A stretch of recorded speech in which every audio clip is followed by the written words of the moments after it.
Good morning, students. Today we are starting remaining part of revision lecture, Political Science, chapter number 1, that is Political Theory. And in this topic, we have also clear about the definition of politics. So remember this, we have also clear Political Science, and today's content is Political Theory. Clear? So in this content we have also clear about the word politics. कल हम clear कर चुके हैं word politics, जो कि कौन सी language से आया है? ग्रीक लैंग्वेज से आया है, जहाँ पर उसका मीनिंग था city and state. Also we have clear about the two view of this. Yes, modern view and the traditional. Now we will clear about the theory that is related to the modern theory and the traditional theory. So let us make a difference between the theory. That is, first we will see about the traditional theory. Traditional, or second is the modern theory. So अलग अलग इन theories में हम देखते हैं कि क्या क्या बताया है. तो सबसे पहले अगर हम बात करें, you can write also right on notebook.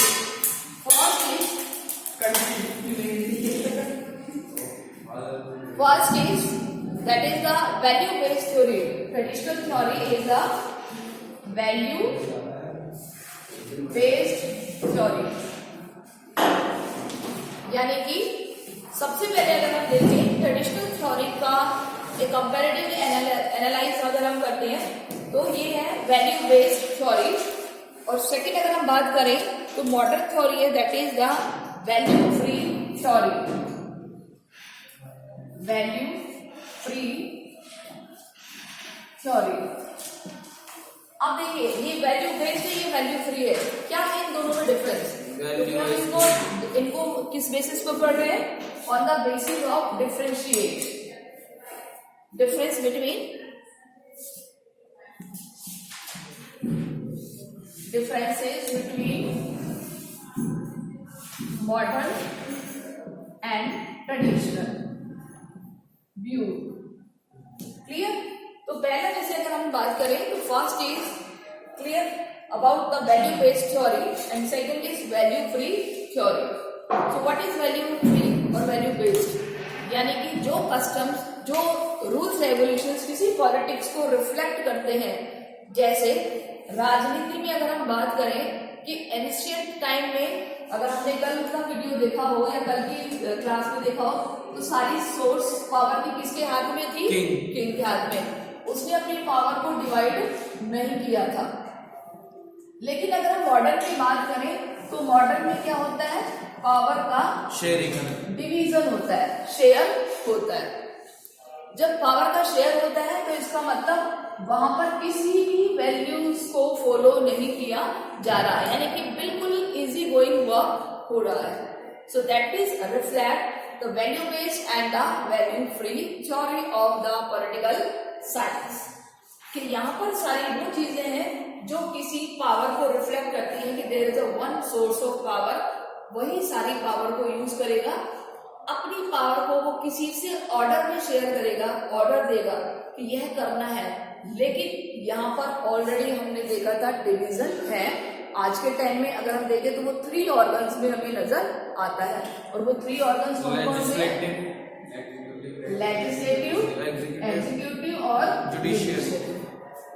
Clear? यहाँ तीनों अपने अपने काम को करते हैं. तो पहला डिफरेंस वैल्यू बेस्ड और वैल्यू फ्री. सेकंड डिफरेंस की अगर हम बात करें तो it confined to the study of formal institution. It confined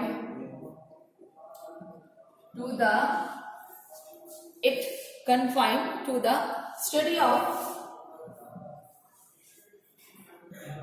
formal institution.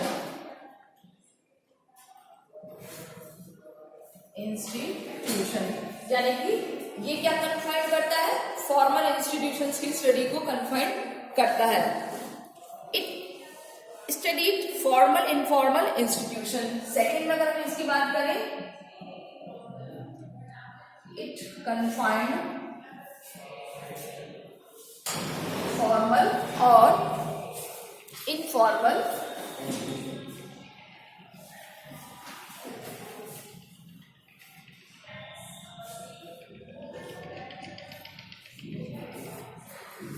Clear. अब देखिए, केवल और केवल जो फॉर्मल इंस्टीट्यूशन और ये फॉर्मल प्लस इनफॉर्मल इंस्टीट्यूशन की स्टडी को कन्फाइन करता है, ये क्या होता है? देखिए, ये जो सिस्टम है हमारा, ये क्या बताता है कि कोई भी जो पावर है, यानी जो ये किंग को हमने जो पावर दी थी, वो केवल और केवल उसी एरिया से, उसी राज्य से, उसी की प्रजा से जुड़ी है। यानी कि जो करना है उसको फॉर्मली अपने स्टेट के लिए करना है। क्लियर। लेकिन आज का जो टाइम है, क्योंकि उसको किसी को जवाब नहीं देना, क्योंकि उसको राजा है, काम करेगा तो ठीक, नहीं करेगा तो ठीक, इट इज जस्ट फॉर्मेलिटी, है ना। लेकिन क्या यहाँ पर ये फॉर्मेलिटी चल सकती है? No. Why? Answerable to the centre. Exact, इसको रिस्पॉन्सिबल बनाया है, इसको जवाब देना पड़ेगा। क्योंकि मॉडर्न गवर्नमेंट्स कैसी होती हैं? इलेक्टेड। कैसी है? इलेक्टेड। तो जो ट्रेडिशनल व्यूज थे, जिसके अकॉर्डिंग अगर हम बात करें कि कुछ किसी थिंकर्स ने बताया कि पॉलिटिकल थ्योरी पुराने टाइम में एक फॉर्मल इंस्टीट्यूशन है कि भाई ठीक है, हमने एक स्टेट बना दिया है, उसमें पावर दे दी है और उसको वर्क करना है, जस्ट सिंपल एक फॉर्मेलिटी। लेकिन यहाँ तो फॉर्मल और इनफॉर्मल दोनों वे से काम करना पड़ता है। Clear. Third, it cover the narrow field. It cover the narrow field, और नो डाउट इसका ब्रॉड कवर हो जाएगा। It cover broader field. It cover broader field. How narrow and how broader? What is difference between? ये किसी एक narrow in the sense छोटा, broader in the sense बड़ा। बड़ा। अब देखिए, नैरो और ब्रॉडर का क्या मीनिंग है?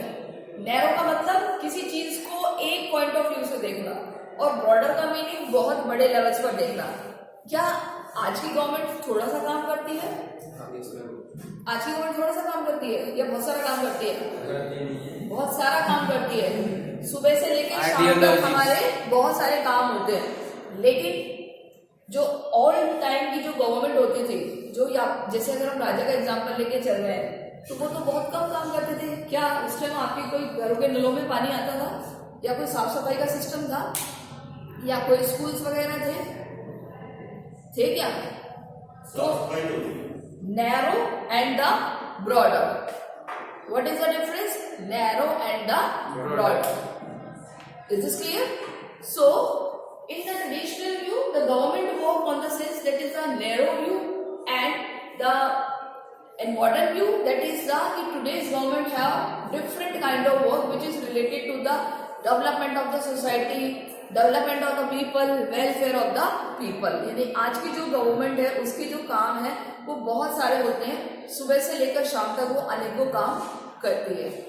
आज अगर आप सोचो कि बिजली मिल रही है किसकी हेल्प से? बिजली मिल रही है किससे? गवर्नमेंट से। पानी मिल रहा है गवर्नमेंट से, नहीं तो कुएं में जाना पड़ता पानी भरने। रोशनी के लिए आपको कुछ अंधेरे में आपको अपने घर में बैठना पड़ता।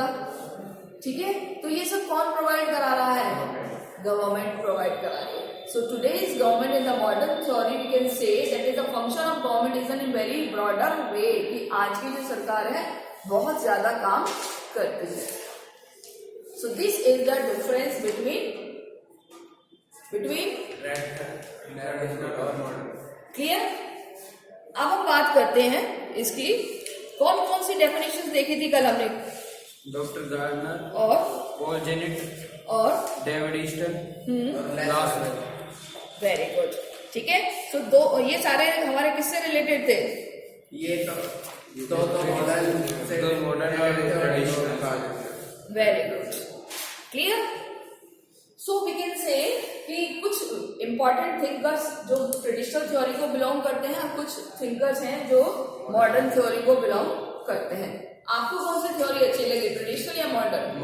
मॉडर्न थ्योरी, क्योंकि हम जानते हैं आज के टाइम में हर गवर्नमेंट का, हर पॉलिटिशियन का, हर नेता का सबसे बड़ा दायित्व होता है कि उसकी इमेज अच्छी बनकर रहे ताकि वो आने वाले इलेक्शन में भी जीत हासिल कर सके। लेकिन ट्रेडिशनल में ये व्यू नहीं थे, क्यों? चाहे वो मिलिट्री रिजाइम हो, चाहे किंग का रूल हो, किसी को आंसर नहीं देना पड़ता था। Okay, so this is the difference between traditional and modern. Now we will discuss about the another topic, that is scope of the political theory.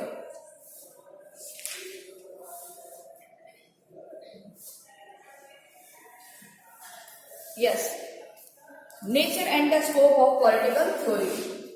हमारा आज का आपका क्वेश्चन है, write about nature and scope of political theory. Clear? Political theory का nature और scope क्या है? देखिए, सबसे पहले अगर हम बात करें nature, nature in the sense की व्यवहार। आप सोचो कि पॉलिटिकल का क्या व्यवहार होता है क्या? हमने तो व्यक्ति का व्यवहार देखा है, हमने किसी इंस्टीट्यूट का व्यवहार देखा है, यानी इंस्टीट्यूट में काम करने वाले लोगों का व्यवहार देखा है। बट पॉलिटिकल थ्योरी का क्या नेचर हो सकता है?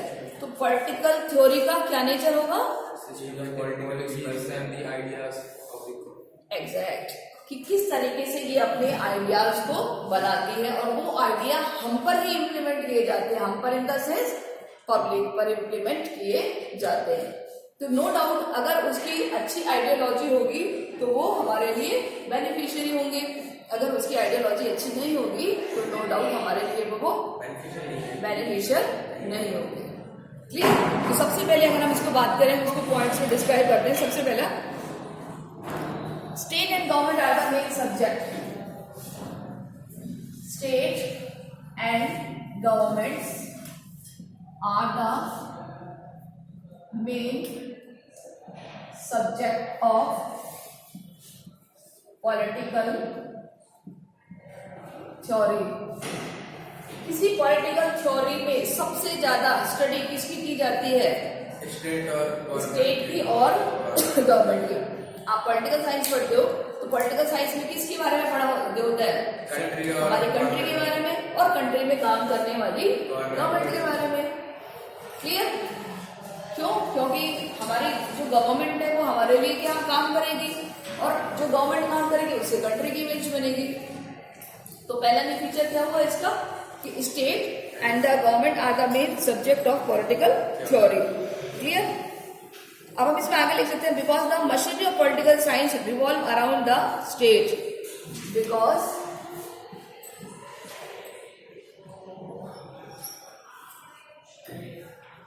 मशीनरी ऑफ पॉलिटिकल साइंस, यानी पॉलिटिकल साइंस की जो मशीनरी होती है, रिवॉल्व्स अराउंड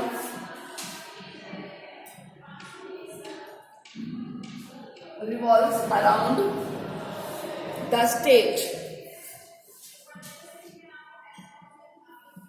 है ना? रिवॉल्व यानी घूमना। हमारी जो पॉलिटिकल मशीनरी है वो ज्यादातर गवर्नमेंट के या स्टेट के अराउंड ही मूव होती है। Man is incomplete without the state. Man is incomplete without the state. अब बताइए कि एक मैन इनकम्प्लीट क्यों है स्टेट के बिना? वाई?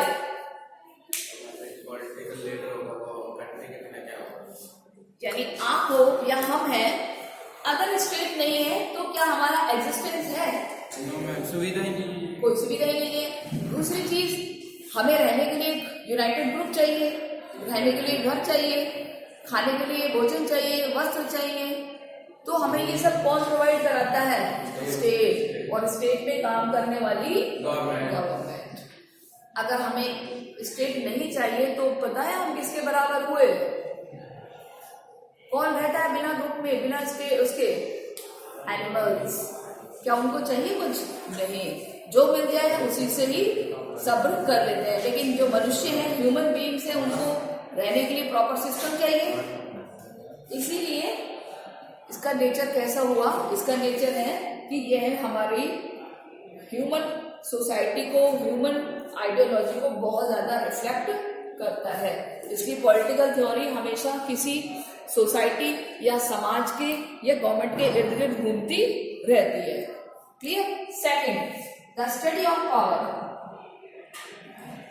Study of power. अब देखिए, पावर होती है गवर्नमेंट में, और उसी पावर के लिए ही लड़ाई होती है कि मुझे मिलनी चाहिए पावर। इसी पावर के लिए इलेक्शन होते हैं। तो पॉलिटिकल थ्योरी का जो नेक्स्ट कंसेप्ट है, that is related to the कि पावर क्या है। पावर किसके पास आनी चाहिए? पावर। और इसी पॉलिटिकल पावर के लिए ही लोग इलेक्शन लड़ते हैं, प्रोसेस करते हैं, और इसी पावर के लिए ही लोग अपने आप को दूसरे समाज में सर्वश्रेष्ठ साबित करने की कोशिश करते हैं। क्योंकि जिसके पास जितनी पावर होगी वो अपने आप को उतना ही ज्यादा सुपीरियर मानता है। ठीक है, तो मैं आपको इसमें लिखवा देती हूँ, आप लिखिए। Political theory also include the power. Political theory also include the study of power because political theory is the process of power, because political theory is the process of power. Power has many forms. Power has many forms like सबसे पहला अगर हम बात करें political power, social power, political power, economic power,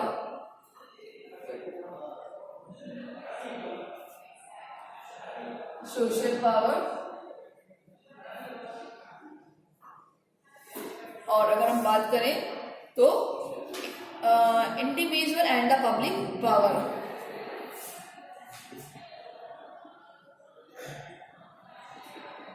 and public power, यानी कि किसी इंसान के पास जब इतनी सारी पावर आ जाती है तो वो अपने आप को सबसे ज्यादा, सबसे सुपीरियर मानने लग जाता है। कहने का मीनिंग है, अगर हम देखें तो हमारी सोसाइटी में खेल किसका है? इसी पावर का ही खेल है। लोग क्या बनना चाहते हैं? पावरफुल बन करके अपना वो रौब दूसरों पर जमाना चाहते हैं। पॉलिटिक्स भी तो इसी का ही नाम है कि जब कोई पर्सन पॉलिटिक्स में आ जाता है तो वो अपनी पॉलिटिकल पावर को डेवलप करना चाहता है। जब उसके पास पॉलिटिकल पावर आ जाती है तो नो डाउट बाकी की सारी पावर अपने आप आ जाती है। तो कोई अपने आप को पैसे में पावरफुल बनाना चाहता है, कोई अपने आप को समाज में सर्वश्रेष्ठ बनाना चाहता है, कोई अपने आप को इंडिविजुअली यानी कि कोई अच्छे काम करके या पब्लिकली अपने आप को शो ऑफ करना चाहता है। So these are the different kinds of the power. So it is the study of power which political theory. So अब हमें इसका जो स्कोप पता चल रहा है कि नैरो है या ब्रॉडर है, छोटा है या बड़ा है? ब्रॉडर है, नैरो नहीं है। क्योंकि नैरो किससे बिलोंग करते थे? ऑटोक्रेसी। ऑटोक्रेसी जो पुराने टाइम में चलती थी। क्या आज के टाइम में चलती है नैरो? नहीं, आज के टाइम में तो ब्रॉडर वे सबसे ज्यादा रिफ्लेक्ट होता है। नेक्स्ट अगर हम बात करें the wider scope of subject, wider scope of subjects. देखिए इसमें हम लिखेंगे कि political theory consist the study of different field like formal, informal, social, psychological, geographical, political, religious और कल्चरल्स। अब देखिए किसी भी पॉलिटिक्स का मेन सब्जेक्ट क्या होता है? उस सोसाइटी में रहने वाले लोग, उस सोसाइटी में रहने वाले लोगों का व्यवहार, उनकी धर्म, उनके रीति रिवाज, उनकी आदतें। तो इसके पास बहुत वाइड स्कोप है, वाइड सब्जेक्ट है कि लोग क्या है, कैसे हैं, लोगों का रिलीजन क्या है, लोगों को क्या चाहिए। तो पॉलिटिक्स में उन सब चीजों को देखा और समझा जाता है। आप इसको लिखिए, मैं लिखा नहीं, लिखिए। The study of politics, the study of politics have different field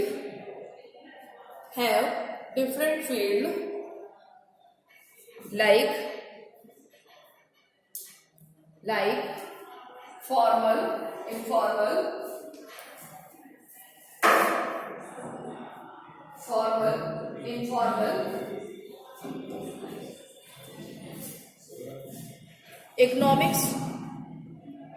economics, social,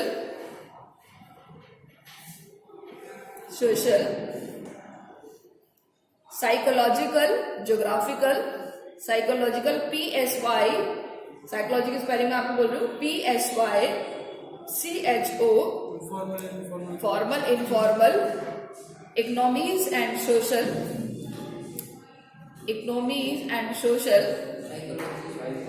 psychological and geographical,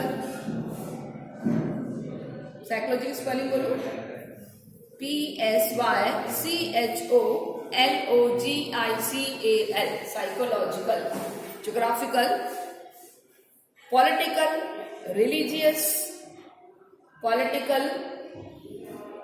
religious and cultural, geographical, political, religious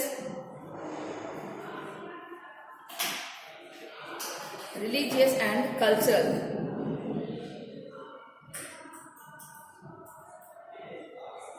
So these subjects are the main for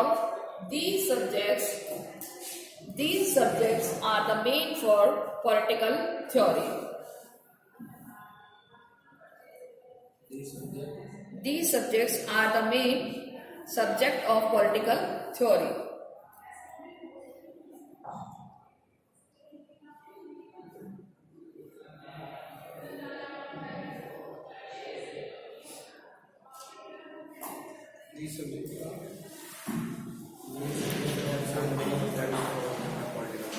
Clear?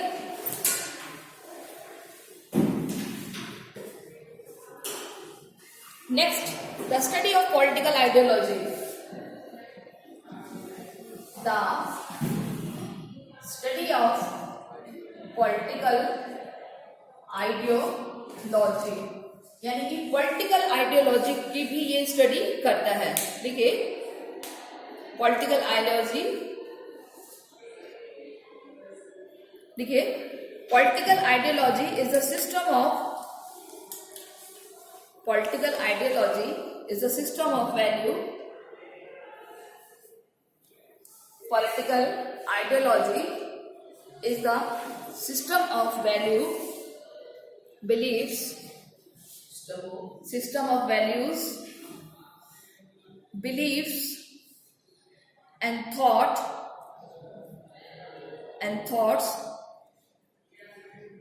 that governs people, governs people.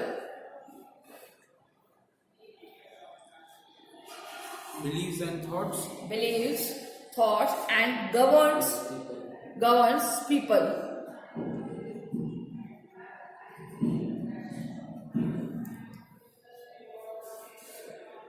So these are the important part of nature and scope of the political theory. So students, I hope you have revised all the syllabus once again. So remember all these points once again, and these points are very important for your upcoming exam.